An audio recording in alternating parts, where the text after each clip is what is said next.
So now we're sitting here looking at the test statistic, which is step 3, and you can see that we need d bar. So you're thinking, what's d bar? Well, remember x bar was the sample mean, so d bar is the mean of the differences.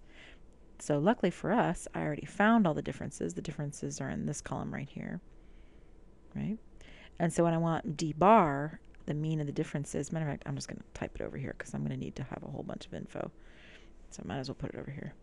D bar is equal to the average of D2 colon D33 in my particular example, which is 50.65. Right? D33 being the last data point I had right there. So there's D bar right there, 50.65. All right, 50.625. Then I also need S of D, right? So S sub D, which is the standard deviation of those differences. Oh, if only I had a computer to figure out such things. Just kidding, I do, right? So STDEV, old school, that's where you go, but me, I've got the new one, so I'm going to STDEV.S. Again, D2 colon D33, because I happen to know where my data is. There we go. Really large. Wow. It's big. Well, makes sense. I mean, we've got numbers as low as -7 and -13, high as 101, 150, and so on.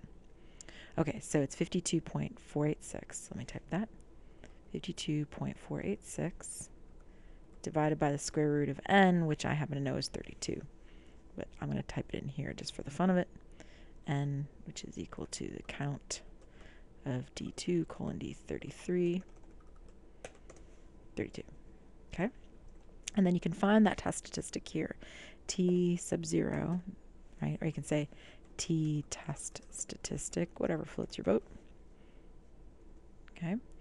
It's equal to that value, d bar, divided by parentheses, s sub d divided by the square root of n. There we go.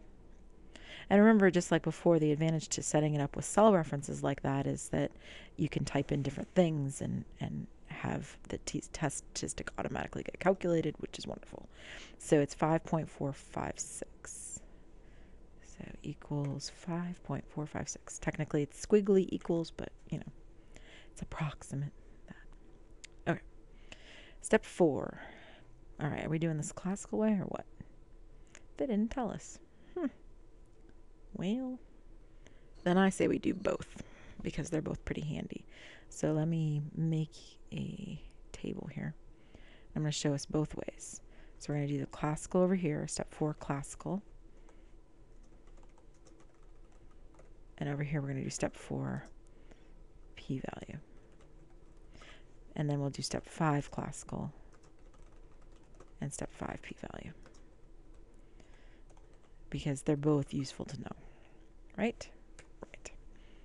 Okay, so let's look at the classical one. I have a graph right here. Okay, so we need to know these T alphas in the two tails. So remember that your critical region is your alpha cut in half, which for us is 0.05 cut in half. So each one of these critical regions is alpha over 2, which would be 0.025 for us. That's true of that side, and it's true of the other side as well. Right there. Okay, then we need to know these t values, but you can find them with Excel. So let's do it here. Alpha was 0.05. Alpha over 2 is equal to that divided in 2. Then we need t critical.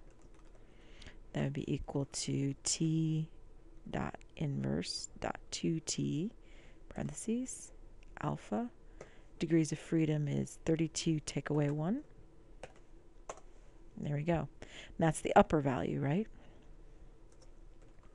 And then the lower value would be the same, but negative. There we go. Nothing major. I just did negative G10. Let me type the formula for the old school. Hold on. There. It's just T inverse and the same stuff.